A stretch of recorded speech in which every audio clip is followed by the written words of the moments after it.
Alrighty, folks, we went 2-0 with a push in our college football Week 0 plays on my premium page. We had Iowa State plus 3.5, Kansas minus 12, and we also pushed with Stanford plus 3. And that's going to put us at 5-0 with a push in our last 6 college football tier membership plays dating back to last season. And the good news is I've got 3 more college football tier membership plays going off here for Week 1. Those plays are already posted and ready for access. And before we go ahead and move on, just want to take a quick time out and welcome you to my college football free pick video here for Week 1 of the 25-26 season.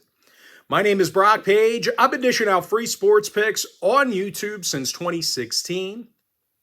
And folks, I currently have over 2,700 members who are signed up and active on my premium page. And with that, let's go ahead and dive right into some free content. Going to start off with Boise State taking on South Florida. That'll be a 5:30 Eastern kickoff on Thursday. Boise is minus 6, total 64. Now, the Broncos are coming off a nice playoff run in 2024. Definitely won a lot of games last year, played some pretty tough defense. I think the D was definitely overshadowed by Ashton Jeanty in the Bronco offense. Listen, Boise was tough against the run last year. They had a top 25 rushing defense, and I just think the Battling Bulls of South Florida, I think they're going to have a tough time moving the football in Tampa on Thursday. I like Boise minus 6, under 64. Next game, Ohio taking on Rutgers, 6 o'clock Thursday night. Rutgers is minus 15, totals 47. Now, the Scarlet Knights did drop 6 out of their final 9 contests in 2024. They weren't overly prolific throwing the football. Meanwhile, this Ohio defense last year, they were definitely tough to move the ball against. They had a top 5 rushing defense, allowed only 18 points per contest. Bobcats actually finished the year on a 7-game winning streak. Plenty of unders during that stretch. I like Ohio plus 15, under 47. All right, next game. East Carolina taking on NC State. That's going to be a 7 o'clock Eastern kickoff. NC State's minus 12, total 60.5. Now, I do have some concerns about the Wolfpack defensively. They've struggled in the secondary. They actually allowed over 30 points a game last season. And they're going to face an ECU squad who definitely liked to air it out. The Pirates scored a bunch of points last season. They actually beat the Wolfpack in the bowl game. As a matter of fact, the Pirates averaged nearly 39 points a game over their final 6 contests of the 24 season.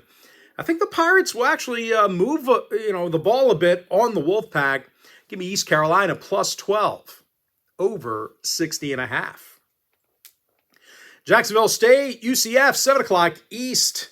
Central Florida's minus 19, totals 53. Now, the Knights are coming off a tough 2024 campaign, losers of 8 out of their final 9 contests. And they're going to take on a Jacksonville State program who likes to ground and pound. I realize Rich Rodriguez left the program, but they were a top 10 rushing team in the nation last season.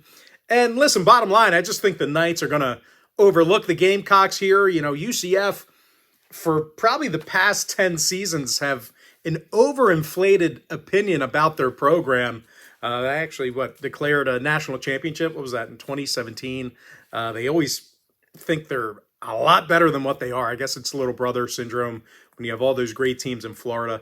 But I think the Knights overlook these guys. It's kind of not your grandfather's Jacksonville State. It's going to be the Gamecocks plus 19, over 53. Wyoming, Akron, 7 o'clock East. Wyoming's the 7-point favorite. Totals 51. Now, the Cowboys were a solid covering team down the home stretch last season. They had marquee wins against the likes of Washington State, New Mexico, and Air Force. And they're facing an Akron team who definitely struggled running the football. The Zips averaged only 20 points a game last season. I like Wyoming minus 7, under 51. All right, Buffalo, Minnesota, 8 o'clock East. Minnesota's minus 19, totals 45. And I'll tell you, I'm really not overly optimistic about Minnesota offensively.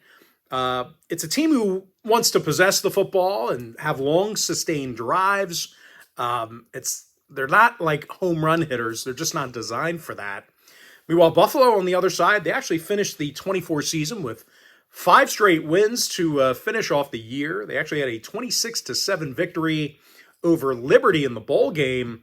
I don't see them getting blown out by 3 scores here. I think they can keep it close. Like I said, Minnesota's really not built to blow teams out. They play really good defense, and they possess the ball. They don't let you touch the ball a whole lot. So I think Buffalo can keep it within 3 scores. Give me the Bulls plus 19, under 45. All right, Nebraska, Cincinnati, 9 o'clock Eastern kickoff at Arrowhead Stadium. Nebraska's minus 7, totals 54, and the Cornhuskers with a handful of unders to finish off the season last year.